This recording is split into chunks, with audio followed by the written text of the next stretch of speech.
O que é o Estado de Direito? O que é o Estado de Direito? É o quê? Uma democracia?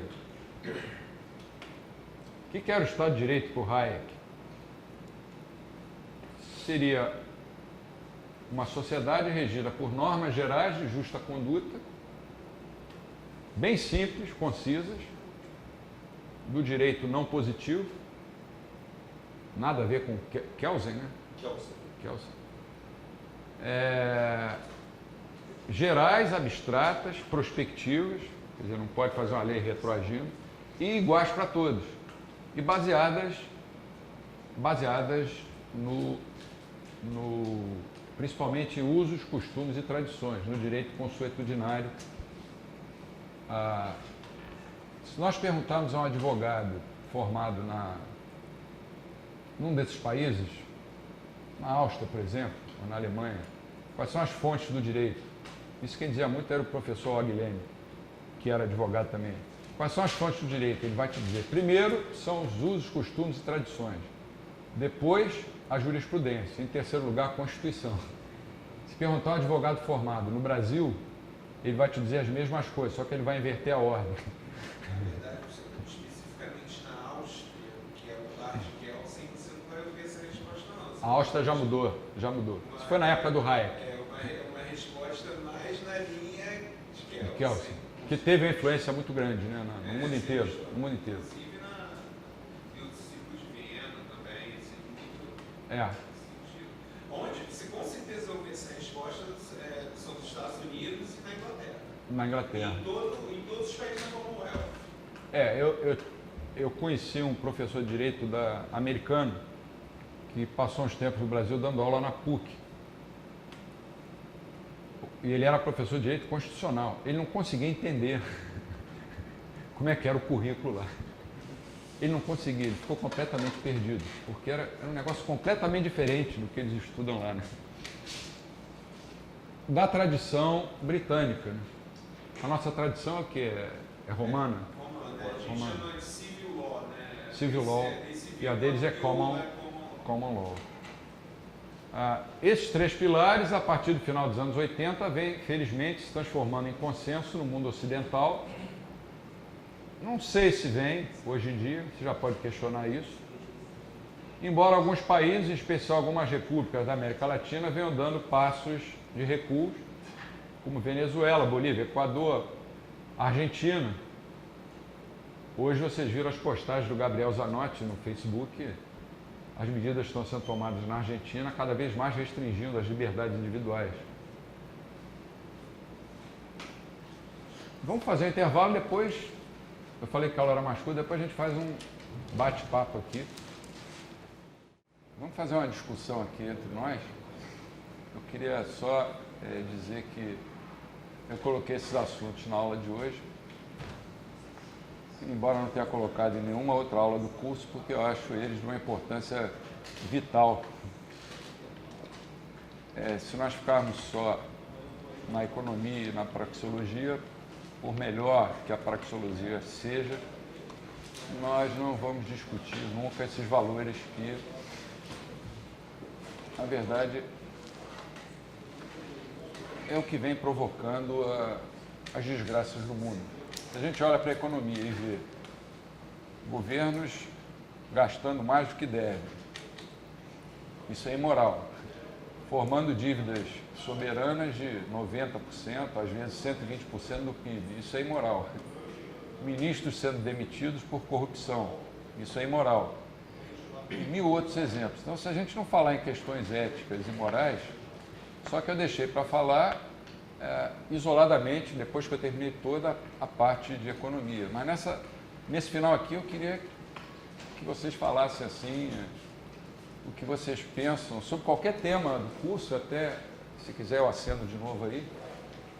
Qualquer dúvida que tenha ficado, deve ter ficado milhares de dúvidas, porque quanto mais você estuda a escola austríaca, mais dúvidas você tem. Acho que é por isso que eles morrem com mais de 90 anos, economistas austríacos, e devem morrer cheios de dúvidas. Quanto mais você lê, mais coisa você quer ler e nunca dá tempo. É uma corrida, é até injusto isso. Eu estou com uma pilha de livros para ler que eu não sei quando eu vou dar conta daquilo. E quando eu estiver lendo o segundo, já vai ter mais uns 10, né? Então vamos começar com o Christian. Bia, você falou que a liberdade não deve ser... Eu não falei nada. Não, você que tá...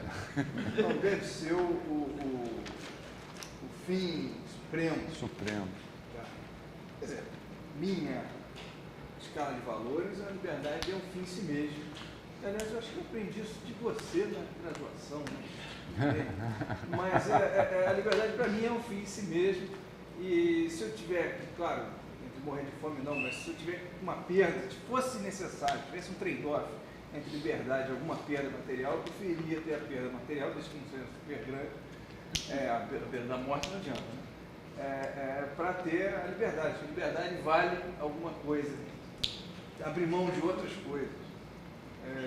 Qual seria então o fim supremo? Fim supremo, se é que há um só? E uma palavra que eu não ouvi é a contrapartida da liberdade, ainda que estivesse subentendida, que é a responsabilidade. Ah, sim. A liberdade eu coloquei como condição necessária junto com virtude, né? Você pode substituir virtude por responsabilidade, que é a mesma coisa. Agora, você tem razão, né? Na época da graduação, realmente a liberdade não é que não seja um fim para mim. Quando eu coloco que não é o fim supremo, eu estou implicitamente indo para um terreno mais transcendental, na linha do filósofo alemão, por exemplo, Erich Voegelin, que é um dos meus autores favoritos. Nós vivemos, sei lá, nesse mundo 80 anos, alguns 90, outros 20, outros, como meu sogro, que anteontem completou 101 anos. Enfim, o que representa 90 anos, 100 anos, diante de toda a eternidade, né? Então, a filosofia do Erich Voegelin é que o homem, só o homem, uma formiga não, uma barata não, uma onça que esteja pintada numa célula do Banco Central também não, só o homem tem essa dimensão transcendental. Então, quando eu digo que a liberdade é o fim, nesse mundo, é claro que estou falando da economia, mas quando eu digo fim supremo, o fim supremo naquele contexto que eu falei, eu estava me referindo à eternidade. Que não é um tema austríaco, diga-se de passagem, mas é um tema que me preocupa. Era isso que você perguntou. E quanto à liberdade, é claro que ela pressupõe responsabilidade, da minha maneira, como eu coloquei, virtude. Está ligado à responsabilidade.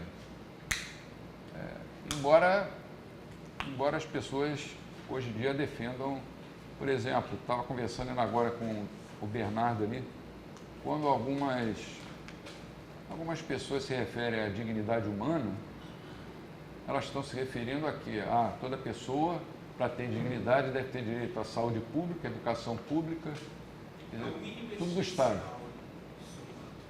mas tudo do público. O conceito de dignidade da pessoa humana transcende muito essas coisas e não tem nada a ver com o setor público. O homem é dotado de uma dignidade que um tigre não tem. Por isso ele tem razão e por isso ele tem fé. Eu nunca vi uma pulga católica ou espírita, mas eu conheço pessoas que são espíritas, são católicas, são protestantes, sei lá, batistas. Na minha avaliação, fé e razão não se contradizem, se complementam. Para muitas pessoas, ou é uma ou é outra. Para mim, são as duas. Embora, quando a gente esteja estudando economia, se a gente levar para esse terreno, a gente vai fazer uma salada e não vai estudar economia. A teoria econômica não tem que se preocupar com essas coisas, ela tem que se preocupar em como os mercados funcionam, só que os mercados funcionam para o bem ou para o mal. E aí acho que eu acho que devem entrar as considerações de natureza ética, que não podem ser também impostas de cima para baixo. Quer dizer, um sujeito que obedece vamos dizer, às leis, vamos dar um exemplo, aos 10 mandamentos, só porque tem medo, será que a salvação desse sujeito está garantida? Está certo, ele fez tudo certo na vida, não praticou nenhuma daquelas coisas erradas, não matou, não roubou, não fez isso, não fez aquilo. mas porque tinha medo de ser preso, de ser... a coisa para mim, e aí volta ao individualismo metodológico também nesse campo, né? Deve vir de dentro para fora, do coração de cada um. Mas eu queria perguntar sobre, sei lá, taxa de juros, a inflação. Hoje o governo admitiu que a inflação vai ficar acima da meta. Ele admitiu que a gente vem falando há mais de um ano. Eles dois admitiram. A pressão que a gente... Pro ano que vem chega a 2 dígitos? Eu, como austríaco, digo, não sei. E como austríaco, eu complemento, provavelmente. Se continuar essa festa que o Banco Central está fazendo... Deu que ontem o Lula tinha contratado, naquela época do governo dele, 200 mil funcionários de confiança. Haja confiança. Haja confiança. 200 mil pessoas. E ontem o impostômetro lá em São Paulo ultrapassou a marca de todo o ano passado. Não me lembro do valor agora, mas... Eu acho que deviam colocar um impostômetro em cada rua brasileira. Talvez saia mais barato que colocar um pardal, que eles colocam para nos arrancar dinheiro, né? Uma indústria de multas, uma coisa vergonhosa. Rio de Janeiro é uma das poucas cidades no Brasil que prevê aumento de verba para aumento nas multas. Para aumento nas multas. E tem funcionários... Não tem caráter de tentar educar as pessoas a não transgredir a lei. A ideia é justamente aumentar a arrecadação por multa. Educar é a última preocupação deles, é arrecadar. Porque senão cai a arrecadação. E tem funcionários públicos cujas folhas de pagamento estão atreladas à arrecadação das multas, o que me parece que não é constitucional. Eu tenho uma dúvida de economia que eu andei pensando muito desde que a aula de lei de utilidade marginal. Na questão da lei de utilidade marginal, a ideia era que conforme você consumisse um determinado bem, o determinado bem seguinte para você teria um valor diminuído por conta da satisfação sua estar menor, né? Quer dizer, você já estar satisfeito, e aí a seguinte já não seria, a unidade seguinte daquele mesmo bem não seria tão útil para você e não te satisfaria tanto quanto o anterior. E eu fiquei pensando muito sobre isso, porque dentro da minha cabeça, assim, eu entendo que nenhum bem é exatamente igual ao outro. Digamos assim, um copo d'água, ele nunca vai ser exatamente igual ao outro. Existem níveis de generalização, níveis de caracterização daquilo. Então, eu tive muitos problemas com essa conceituação, porque eu achei essa conceituação até certo ponto objetiva e não subjetiva. Digamos assim, ele quis criar um objeto água.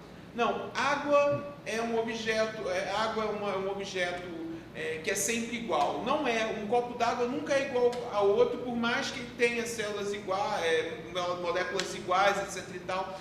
E na verdade eu entendo que essa lei de utilidade marginal tinha que estar focada no sujeito e na satisfação do sujeito. Digamos que o sujeito está com sede. Ele vai tomar o primeiro copo de água e aquele copo de água vai ter muita satisfação. A segunda coisa que ele tem disponível para matar essa sede é suco de laranja. Esse suco de laranja vai ser menor, mas está entendendo? Porque o que importa é a satisfação da pessoa e não o objeto em si. E o objeto ele pode mudar e essa lei de utilidade marginal incidiria nessa questão, mesmo que os objetos fossem distintos, porque a satisfação que está sendo completada no sujeito é una. Incide, você tem razão. Você pode dar o exemplo da água? Eu não sei se eu expliquei direito, porque o que eu quis dizer, porque como eu não sou economista, eu não tenho... Você explicou. Ainda bem que você não é economista, você se salvou. A eternidade está garantida para você.